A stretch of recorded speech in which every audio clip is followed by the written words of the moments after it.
우리 옆에 사람과 이렇게 인사하겠습니다. 태풍이 불어도 기도에는 드립니다. 네. 제가 예전에 한번 이야기 드렸었죠. 중국집 이름이 있었다고요. 태풍이 불어도 철가방은 달린다라는. 네. 태풍이 불어도 교회차는 갑니다. 네. 우리의 예배도 계속됩니다. 태풍이 올라오고 있습니다. 금요 기도회 때 얼마나 오시는지 또 지켜보도록 하겠습니다. 태풍이 금요일날 토요일날 온다고 하니까요. 네, 태풍이 불어도 우리의 기도가 계속되기를 간절히 소원합니다. 또 그런 가운데 나와서 기도하고 예배드리는 분들 가운데 하나님께서 예비하신 태풍과 같은 큰 은혜가 있을 줄로 믿습니다. 오늘 우리가 출애굽기 말씀을 함께 읽었습니다. 지금까지 계속 출애굽기 말씀을 읽어오고 있는데요. 제가 설교했던 걸 보니까 오늘이 9번째 출애굽기 시간이었더라고요. 그래서 9번째로 출애굽기 이야기를 함께 나누게 됩니다. 시간이 좀 지났지만 지난번에 출애굽기 이야기를 함께 나눌 때 이스라엘 백성과 하나님이 언약을 맺는 그 장면을 함께 말씀을 나눴던 기억이 있습니다. 이스라엘 백성이 광야에서 훈련을 잘 받은 후에 시내산에 도착해서 하나님과 언약을 맺는 장면이 기록되어 있었습니다. 사실 이 광야라는 곳은 물론 광야가 정신적인 수양에도 좋은 곳이지만 실제로 이스라엘 백성들에게 있어서 이 광야 생활이라는 것은 이 몸의 훈련, 몸으로 와닿는 하나님의 훈련을 경험하는 곳이었습니다. 그런데 이 시내산이라는 곳은요, 이제 더 이상 몸으로 훈련받는 것이 아니라 삶의 훈련을 받는 것이 아니라 그들이 가지고 있는 생각과 기준과 가치관이 하나님께서 말씀하시는 것으로 변화받고 훈련받는 시간이 바로 이 시내산에서의 시간이었습니다. 그래서 하나님께서는 시내산에서 하나님이 원하시는 하나님의 뜻, 하나님의 원칙, 하나님 나라의 백성들이 지켜야 될 것들에 대해서 하나하나 이스라엘 백성에게 말씀하시고 그것을 통해 이스라엘 백성을 훈련하시는 모습을 우리가 보게 됩니다. 곧 이 시내산에서 하나님께서 원하셨던 게 있다면 하나님의 뜻이 이 이스라엘 백성 가운데에 온전히 이루어지는 것, 그들이 하나님과 같은 생각을 가지고 하나님의 백성이 되어가는 것을 하나님께서 원하셨다라는 것입니다. 그래서 하나님께서 이스라엘 백성에게 오늘 말씀에 보면 10계명 10개의 말씀을 주십니다. 방금 제가 10계명하고 한 가지 더 이야기했는데요. 10개의 말씀이라는 이야기를 했습니다. 말씀을 시작하면서 한 가지 우리가 알았으면 또 기억했으면 하는 사실이 있어서 함께 나누려고 합니다. 여러분은 10계명을 무엇이라고 생각하십니까? 10계명이 뭘까요? 10계명이 10계명이죠. 네, 제가 너무 이상한 걸 물어봐서 네, 당연한 걸 물어봐서 참 그렇습니다. 10계명을 여러분이 읽으실 때 어떤 책을 혹은 어떤 글을 읽는 것 같은 마음으로 읽으십니까? 1번 헌법, 2번 동화책, 3번 만화책. 헌법. 네, 그렇습니다. 실제로 저도 어렸을 때부터 10계명을 읽을 때마다 헌법 혹은 교칙 혹은 법적인 조항을 읽는 것 같은 마음으로 항상 10계명을 읽었습니다. 그리고 실제로 많은 성도님들이 이 10계명 자체를 법 조항과 같이 지켜야 되는 아주 소중한 것으로 여기고 또 지키며 살아가려고 애쓰시는 모습을 보게 됩니다. 이게 틀렸다는 말이 아닙니다. 그런데 우리가 10계명에 대해서 한 번 더 생각해 볼 필요가 있다라는 것이죠. 사실 이 10계명에 대해서 연구를 하다 보면요, 이 10계명이 성경에만 딱 기록되어 있는 그런 특별한 양식은 아니라는 것을 우리가 알 수 있습니다. 우리가 고대 근동, 이 이스라엘 백성이 살았던 그 시대의 이야기를 하자면 당시 주변 국가에서도 10계명과 같은 형식의, 특별히 오늘 말씀이 기록된 출애굽기 20장과 같은 형식의 법 조항이 종종 발견되고 등장하곤 합니다. 즉 이 10계명이 다른 나라에서 지켰던 것 같은 이스라엘 백성이 지켜야 될 법이다라고 우리가 볼 수도 있다라는 것이죠. 그런데 참 재미있는 사실은요, 성경은요, 하나님께서는 이 10계명을 법이다라고 말하지 않습니다. 우리가 함께 말씀을 읽어볼 텐데요. 우리 화면을 보면서 읽어보겠습니다. 출애굽기 34장 27절에서 28절 말씀 보면 이렇게 기록되어 있습니다. 함께 읽겠습니다. 시작. 내가 이 말들을 뜻대로 너와 이스라엘과 언약을 세웠음이라 하시니라. 모세가 여호와와 함께 40일 40야를 거기 있으면서 떡도 먹지 아니하였고 물도 마시지 아니하였으며 여호와께서는 언약의 말씀 곧 십계명을 그 판들에 기록하셨더라. 아멘. 여기 말씀을 보면 하나님께서 모세한테 십계명을 주시면서 이 말은 너희가 지켜야 될 법이다. 이 말은 이스라엘이라는 나라의 헌법이다 라고 이야기하지 않습니다. 말씀을 보면 하나님께서 뭐라고 하시냐면요, 언약의 말, 언약의 말씀이다 라고 기록하고 있습니다. 즉 십계명이라는 것은요, 하나님께서 이스라엘 백성을 향해 하신 말이라는 것입니다. 십계명은 이스라엘 백성과 하나님의 이 둘 관계 간에 맺었던 언약의 말씀이자 증서와 같은 것이 바로 이 십계명입니다. 이것은 언약을 맺기 위해서 하나님께서 이스라엘 백성을 향해 말씀하셨던 그 말, 곧 약속 혹은 대화가 십계명이라는 것입니다. 더불어 십계명은 말씀입니다. 실제로 십계명은 히브리어로 이렇게 기록되어 있습니다. 에셰레트 하드바림, 이게 한국어로 하면 무슨 말이냐면요, 10가지 말씀, 제가 아까 그래서 십계명 10가지 말씀이라고 이야기했는데요, 히브리어로는 십계명이라고 말하지 않고 10가지 말씀이라고 이야기를 합니다. 곧 하나님께서 이스라엘 백성들에게 너희들 이거 안 지키면 죽어, 너희들 이거 안 지키면 안 돼 라고 무조건 강요하시고 강제하신 법적 규칙이라기보다 하나님께서 이스라엘 백성과 언약을 맺기 위해서 그들을 향해 말하시고 대화하시고 약속하시는 말이 십계명이라는 것입니다. 그래서 십계명이라는 말은, 십계명이라고 하면 저희가 좀 딱딱해서 그렇지만 10가지 말씀이라고 하면 조금 더 적절한 이해가 될 것 같습니다. 그렇다면 하나님께서는 지금까지 해주신 게 있지 않습니까?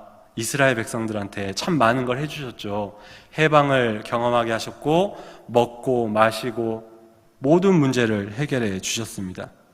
그런 이스라엘 백성을 향해서 이제 내가 너희들한테 잘 해줬으니 너희들은 이제 내가 시키는 대로만 해야 해, 이렇게 해, 안 하면 죽어 라고 이야기할 수 있음에도 불구하고 하나님께서는 그들에게 언약의 말, 약속의 대화를 왜 하시는 것일까요? 하나님께서 이스라엘 백성과 원하시는 진짜 관계는요, 물론 하나님과 백성이라는 왕과 백성의 관계도 있지만 하나님께서 진짜 원하시는 이스라엘 백성과의 관계는 우리가 흔히 말하는 인격적인 관계를 원하시기 때문입니다. 하나님께서 말씀하시면 그게 좋든 싫든 죽은 척하고 따라하는 절대 복종, 절대 순종 혹은 종과 같은 모습으로 살아가는 것이 아니라 하나님께서 그들을 향해 대화하기를 원하시고 이야기 나누기를 원하시고 그 가운데 하나님의 사랑과 뜻을 그들에게 전하여서 그들로 하여금 하나님과 인격적인 관계를 맺기 원하셨다라는 것입니다. 여기 지금 이렇게 부부로 앉아 계신 분들도 많이 계신데요, 우리가 사람을 처음 만나면 그 사람과 깊은 관계를 가질 수 있습니까? 없죠. 처음에 그러면 우리가 뭘 합니까? 그래서 대화를 합니다. 이야기를 나누다 보면 저 사람이 뭘 좋아하고 저 사람이 뭘 싫어하고 저 사람이 어렸을 때 무슨 일이 있었고 저 사람이 앞으로 뭘 하고 싶어하고 이런 걸 서로 알고 나누게 되죠. 그런 가운데에 서로 공감하고 마음이 통하여서 서로가 인격적인 관계가 맺어졌을 때 우리가 그 사이를 친구 혹은 부부 혹은 친하다라고 이야기를 하게 됩니다. 마찬가지로 하나님께서도 이런 관계를 원하신다라는 것입니다. 인격적인 관계. 하나님께서 원하시는 것이 그것이기 때문에 그들을 향해서 명령과 공포와 억압으로 대하시는 것이 아니라 말씀하시고 대화하시고 약속하시는 것을 우리가 보게 됩니다. 그래서 오늘 20장 말씀도 이렇게 시작하고 있습니다. 우리 본문 1절에서 2절 말씀인데요. 우리가 함께 읽어보도록 하겠습니다. 1절과 2절 말씀입니다. 시작.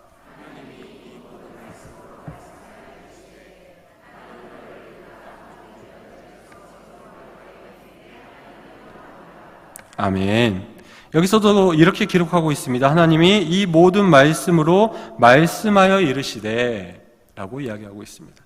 이스라엘 백성을 향해서 말씀하십니다. 뭐라고 말씀하시냐면요, 나는 너를 애굽 땅 종되었던 집에서 인도하여 낸 내 하나님 여호와니라 라고 말하고 있습니다. 십계명을 법 혹은 헌법과 같이 여겼을 때는 이 말씀을 읽으면 어떻게 느껴지냐면요, 야, 내가 이런 사람이야. 그러니까 너는 내 명령대로 다 해야만 해라고 저는 그렇게 느껴집니다. 그런데 오늘 말씀을 준비하면서 하나님께서 이스라엘 백성과 대화하길 원하시고 인격적인 관계를 원하신다라는 걸 알고 보니까요, 이 말씀을 읽는데 이렇게 느껴졌습니다. 내 말 안 들으면 죽어가 아니라 내가 널 위해서 이렇게까지 했어. 내가 너를 그렇게 사랑해. 그러니까 네가 이렇게 해주면 우리가 더 아름다운 관계가 될 수 있지 않겠니? 라는 하나님의 생각이 제 마음속에 느껴지는 것 같았습니다. 물론 개인적인 생각입니다. 여러분은 어떻게 느끼십니까? 어쨌든 그렇게 하나님께서는 이스라엘 백성과 명령과 복종이라는 절대적인 관계가 아니라 이스라엘 백성과 인격적인 관계를 통하여서 하나의 나라를 이뤄가시는 하나님의 마음을 담아 오늘 우리에게 그리고 이스라엘 백성들에게 10가지 말씀을 하신 것을 우리가 보게 됩니다. 그렇다면 이제 십계명 이야기를 해야 되는데요. 자, 하나 여쭤보겠습니다. 십계명 이야기하는 거 쉬울까요? 어려울까요? 십계명 설교하기가 쉬울까요? 어려울까요? 왜 어려울까요? 너무 잘 알아서요. 네. 사실 우리가 이 십계명 그리고 10가지 말씀에 대해서 너무 잘 알고 있습니다. 많이 들었고 많이 읽었고 많이 외우고 있고, 특별히 우리 교회에서는 십계명을 교동문 할 때 하기도 했었다라고, 저 오고 나서는 아직 한 번도 안 했었지만 그런 적도 있었다라고 알고 있습니다. 그만큼 우리에게 익숙한 게 바로 이 십계명이라는 것입니다. 그래서 또 십계명에 대해서 많이 듣다 보니까 십계명이 가진 의미에 대해서도 우리가 충분히 잘 알고 있을 것이다 라고 생각이 됩니다. 그럼에도 불구하고 혹시나 하는 마음에 짧게 십계명을 정리하자면, 십계명은 크게 몇 가지 내용으로 나눌 수 있습니까? 2가지 내용으로. 대답을 못 하시면 안 되는데 몇 가지 내용으로 구분할 수 있습니까? 2가지 내용으로 구분할 수 있습니다. 첫 번째는 몇에서 몇 계명? 그렇죠. 1에서 4계명. 이 내용은 크게 주제가 무엇입니까? 하나님을 사랑하는 방법에 대해서 기록하고 있습니다. 두 번째 주제는 5에서 10계명까지 해서 무엇에 대한 주제를 다루고 있습니까? 이웃을 사랑하는 방법을 다루고 있습니다. 그래서 이 구약에서 정말 중요하다라고 여기는 이 10계명이 하나님 사랑과 이웃 사랑이라는 두 주제를 담고 있다는 것을 우리가 잘 알고 있고, 더 나아가서 이 2가지 주제가 우리 삶에 있어서 우리가 지켜야 될 가장 큰 계명임을 예수님께서 분명히 말씀해 주셨습니다. 마가복음 12장 29절에서 31절 말씀 우리가 함께 화면을 보고 읽도록 하겠습니다. 함께 읽겠습니다. 시작.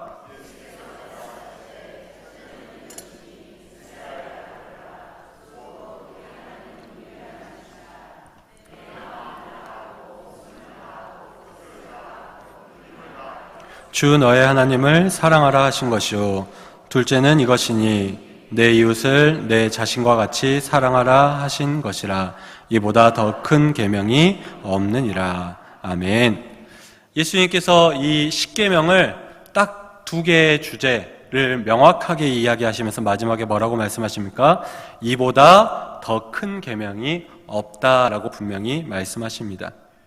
언뜻 보면 십계명의 내용을 자세히 설명하지 않아서 십계명을 약화시킨 것처럼 보일 수도 있는데요. 실제로 예수님께서 말씀하셨던 내용들을 살펴보면 절대 그렇지 않습니다. 오히려 예수님께서는 이 땅에 오셔서 예수님께서 하셨던 말씀들을 살펴보면 오히려 이 십계명, 구약의 말씀보다 훨씬 더 강하고 훨씬 더 확대되고 훨씬 더 지키기 어려운 계명들로서 우리에게 가르쳐 주시는 것을 우리가 보게 됩니다. 그래서 예수님께서 산상수훈 가운데 이렇게 말씀하시죠. 내가 율법이나 선지자를 폐하러 온 것이 아니라 오히려 완전하게 하러 왔다라고 말씀하시면서 십계명의 계명 중에 몇 가지를 이야기를 하십니다. 두 가지 계명을 언급하시는데요. 어떤 계명인지 알고 계시죠? 첫째는 살인하지 말라라는 계명에 대해서 말씀하십니다. 우리가 함께 말씀을 읽어보겠습니다. 마태복음 5장 21절과 22절 말씀입니다. 함께 읽겠습니다. 시작. 옛사람에게 말한 바 살인하지 말라. 누구든지 살인하면 심판을 받게 되리라 하였다는 것을 너희가 들었으나 나는 너희에게 이르노니 형제에게 노하는 자마다 심판을 받게 되고 형제를 대하여 나아가라 하는 자는 공회에 잡혀가게 되고 미련한 놈이라 하는 자는 지옥불에 들어가게 되리라. 아멘. 구약에서 십계명에서 살인하지 말라라는 계명은 모세가 말한 살인하지 말라라는 계명은 실제적인 살해, 행동으로 보여지는 살해만을 이야기했지만 예수님께서 지금 말씀하시는 살인하지 말라라는 것은 말씀에 기록된 대로 사람을 죽이는 것뿐만 아니라 상대에 대한 생각과 상대에 대한 감정과 상대에 대한 말로 인해서도 살인을 행한 것과 같은 심판을 받게 될 것이다 라고 말씀하고 있습니다. 두 번째로 예수님께서 말씀하신 계명은 간음하지 말라라는 계명입니다. 똑같은 이어지는 말씀인데요. 마태복음 5장 27절과 28절 말씀입니다. 우리가 함께 읽도록 하겠습니다. 시작.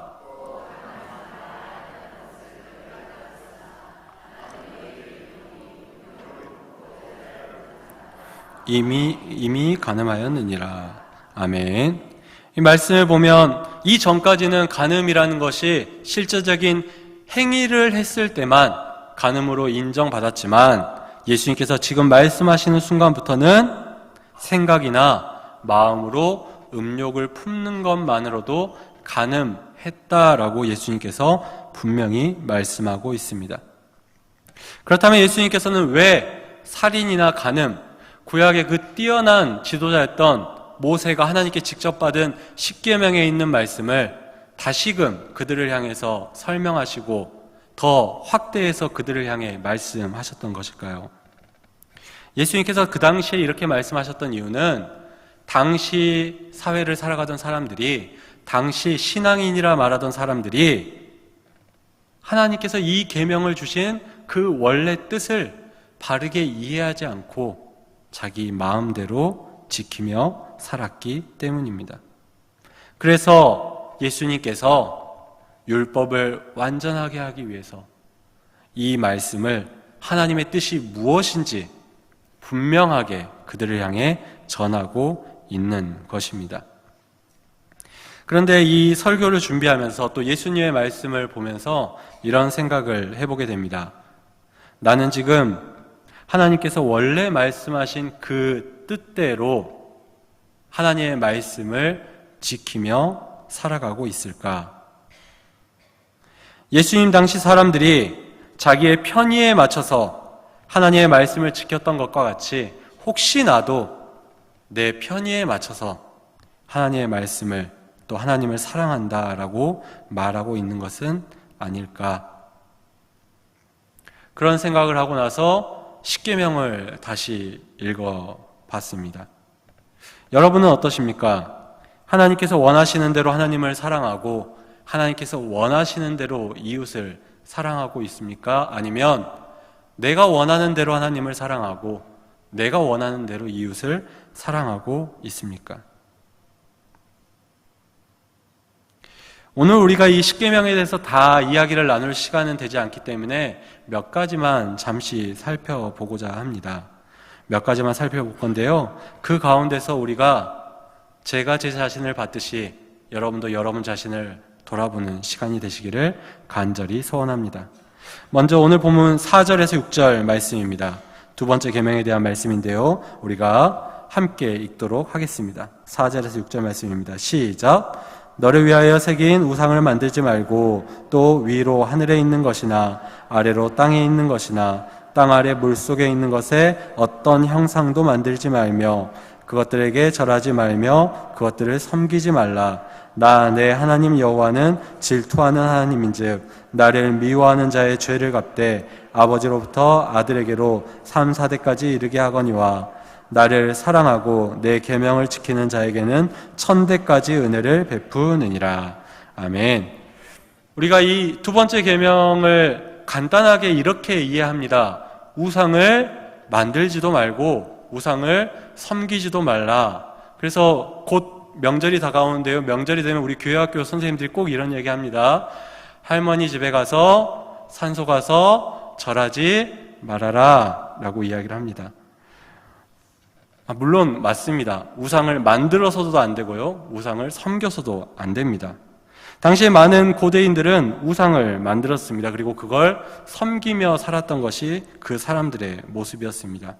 특별히 이스라엘 백성들이 머물러 있었던 그 땅, 애굽은요, 이러한 일이 아주 뛰어난 곳이었습니다. 많은 우상들이 있었고요. 그들을 섬기는 많은 방법들이 그 가운데 존재했던 곳이 이 애굽 땅이었습니다. 그래서 이 애굽에 살았던 이스라엘 백성들에게 하나님께서 우상 만들지도 말고 우상 섬기지도 말아라 라고 말하는 것은 당연한 듯이 보입니다. 그래서 우상을 만들거나 절하지 말라라고 이해하는 것도 틀린 이해는 아니다라는 것입니다. 하지만 우리는 거기서 멈추지 말고 우리 자신에게 이렇게 적용해 볼 필요가 있습니다. 우리는 하나님도 우상화하지 말아야 합니다. 말이 좀 이상하죠? 네, 제가 이상한 사람이 아니고요. 잘 들어보시면 됩니다. 하나님을 우상화해서는 안 됩니다. 이게 무슨 말이냐면요. 하나님을 세상 사람들이 우상 섬기듯이 하나님을 섬기면 안 된다라는 것입니다. 하나님을요, 내가 원하는 모습, 내가 바라는 모습, 내가 추구하는 모습의 하나님으로만 내가 믿고 따르면 안 된다라는 것입니다. 하나님을 하나님이 원하시는 기준으로 섬기는 게 아니라 내가 원하는, 내가 만족하는 기준으로 섬기지 말라라는 것입니다. 하나님을 우상화하지 말라라는 것입니다. 하나님은 우리가 하나님을 우상처럼 섬기기 원하지 않으십니다. 하나님이 이스라엘 백성들에게 원하는 것은 언약의 관계 그리고 인격적 관계였습니다. 그렇기 때문에 하나님께서는 이스라엘 백성들로 하여금 하나님을 인격적으로 섬기게 원하셨습니다. 더 나아가 하나님께서는 우리에게도 그런 관계를 요청하고 있습니다. 그래서 하나님을 우리의 생각으로 제한하기를 원하지 않으십니다. 하나님을 내가 원하는 모습으로만 규정 짓고 틀을 만들고 그 안에 하나님을 가둬서 그 하나님을 믿기를 원하지 않으신다라는 것입니다. 그래서 우리는 때로는 인정할 필요가 있습니다. 내가 모르는 하나님의 모습이 있을 수 있다라는 것입니다. 그리고 우리가 그런 내 생각보다 크신, 내가 가늠할 수 없는 그 하나님을 인정할 때에 우리가 생각하지 못했던 일도 가능케 하시는 진짜 하나님을 만나게 될 줄로 믿습니다. 그렇기 때문에 우리는 하나님을 우상과 같이 형상화하는 일을 멈추는 우리가 되기를 간절히 소원합니다. 두 번째로는 세 번째 계명에 대해서 함께 생각해 보고자 합니다. 본문 7절 말씀을 우리 함께 읽도록 하겠습니다. 시작. 망령되게 부르지 말라. 여호와는 그의 이름을 망령되게 부르는 자를 죄 없다 하지 아니하리라. 아멘. 이 세 번째 계명에서 여호와의 하나님의 이름을 망령되게 부르는 행위가 과연 무엇일까요? 일반적으로 우리가 흔히 이야기하는 건 하나님의 이름을 걸고 거짓 맹세를 하거나 혹은 하나님의 이름을 가지고 다른 사람을 저주하는 일에 대해서 이야기를 많이 합니다. 혹은 하나님의 이름을 함부로 부르는 일에 대해서도 이야기를 합니다. 예를 들어서 하나님의 이름을 남용하거나 하나님의 이름을 도용하거나 하나님의 이름을 악용하는 경우에 대해서 이야기합니다. 역사 가운데 하나님의 이름을 이렇게 남용하거나 도용하거나 악용한 경우가 있어서 함께 잠깐 이야기 나누겠습니다. 우리가 잘 아는 중세시대에 거룩한 전쟁이라고 불렀던 십자군 전쟁이 있었습니다. 하지만 이 전쟁은 사실상 종교적 욕심에 의한 거룩하지 않은 전쟁이었습니다. 하나님의 이름을 전쟁에 가져다 쓴 것뿐입니다. 우리가 잘 아는 세계 2차 대전 시기에 독일의 나치군은 그들의 군복에 이렇게 새겼습니다. 하나님은 우리와 함께 하신다. 그렇게 새겨진 군복을 입고 그들은 가서 사람들을 죽이고 유대인들을 학살했었습니다. 이런 사건뿐만 아니라 사실 우리의 삶 가운데서도 우리는 하나님의 이름을 남용하거나 도용하거나 악용하는 경우가 있음을 보게 됩니다. 나의 유익을 위해서 하나님의 이름을 가져다 씁니다. 내 욕심을 채우기 위해서 하나님의 이름을 걸어놓고 삽니다. 내 수치를 감추기 위해서 하나님의 이름을 사용합니다. 그리고 이런 위험한 일에 가장 최전선에 가장 앞에 있는 사람이 바로 저라는 사실에 대해서 저는 부정할 수가 없습니다. 누구보다 하나님의 이름을 가장 많이 말하는 목사인 제가 하나님의 이름을 망령되게 하는 일에 가장 가까이 있을 수 있다라는 것을 돌아보게 됩니다. 하나님의 이름을 망령되게 말하지 않는다라는 것은 그저 입술의 고백을 잘못하는 그것으로만 끝나는 것이 아닙니다. 하나님의 이름을 고백하는 그 사람이 그 고백대로 살지 않는 것도 또한 하나님의 이름을 망령되게 만드는 것임을 기억하시기를 바랍니다. 내가 지금 죄와 더불어 살면서 내 삶에 죄가 가득한 가운데 살면서 나는 하나님의 사람이다 라고 스스로 말하는 것도 잘못된 것임을 기억하시기 바랍니다. 하나님의 이름은요, 하나님의 인격이고요, 하나님의 존재이고요, 하나님을 대표하는 것입니다.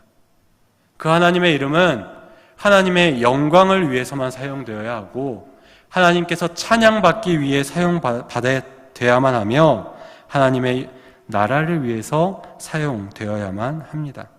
그래서 우리가 하나님의 이름은 기도하고 찬양하고 예배할 때 영광 돌리는 일에 사용해야 된다라는 것입니다.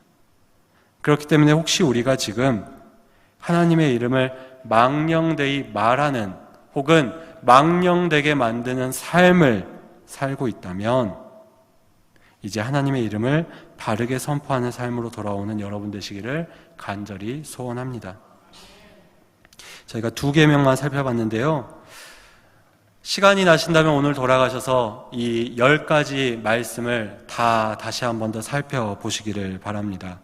그리고 말씀을 읽으면서 진실한 모습으로 내가 지금 무엇이 부족한지 하나님 앞에서 발견할 수 있는 여러분 되시기를 바랍니다. 내가 지키지 못하고 있는 것, 아니 내가 내 마음대로 지키고 있는 것, 아니면 내가 지키기 어려워서 축소해서 지키고 있는 것이 있지는 않은지 우리를 살펴보는 여러분 되시기를 바랍니다. 그래서 이 10가지 말씀을 잘 살펴본 후에 내가 되돌려야 될 삶이 있다면 다시 하나님께서 원하시는 그 삶으로 되돌리고 하나님과 인격적인 관계를 맺어가는 우리 금옥교회 성도님들 되기를 간절히 소원합니다. 오늘 말씀 제목을 원칙주의자라고 정했습니다. 우리가 흔히 사회생활하면서 원칙주의자라고 하면 매우 답답하고 소통도 안 되고 고지식한 사람, 융통성 없는 사람이라고 생각하는 경우가 많이 있습니다. 사실 사회생활을 할 때는 적당히 유연하게 적당히 타협도 하면서 살아가는 게 훨씬 더 편하고 때로는 인정받는 것 같은 시대를 살아가고 있는 것이 사실입니다. 그런데 문제는요, 그런 생각이 사회생활에서 끝나는 것이 아니라 교회 안까지 와서는 안 된다라는 것입니다. 그래서 내가 그런 생각을 가지고 하나님의 말씀과 하나님의 뜻을 적당히 융통성 있게 내 마음대로 살아서는 안 된다라는 것입니다. 그렇기 때문에 우리는 하나님의 뜻에 있어서는 원칙주의자가 되시는 여러분 되기를 간절히 소원합니다. 우리를 향한 하나님의 뜻을 간절히 기도함으로 발견하고 또 그것을 지키며 살아가는 원칙주의자와 같은 여러분 되기를 간절히 소원합니다. 특별히 이런 원칙주의자적 모습에 있어서 그 시선은 항상 나를 향할 수 있기를 간절히 소원합니다. 다른 사람을 판단하는 데에 원칙을 내놓는 것이 아니라 내가 얼마나 하나님의 뜻대로 바르게 살고 있는지 나를 향해 하나님의 그 뜻을 적용하는 여러분 되시기를 간절히 소원합니다. 우리가 그렇게 하나님의 원칙대로 하나님의 뜻대로 살아갈 때에 하나님과 더욱더 깊이 있는 인격적인 관계 가운데로 들어가게 될 줄로 믿습니다. 이제는 이러한 하나님과 깊은 관계를 살아가는 우리 11교구 식구들과 또 우리 금옥교회 성도님들 되기를 간절히 소원합니다.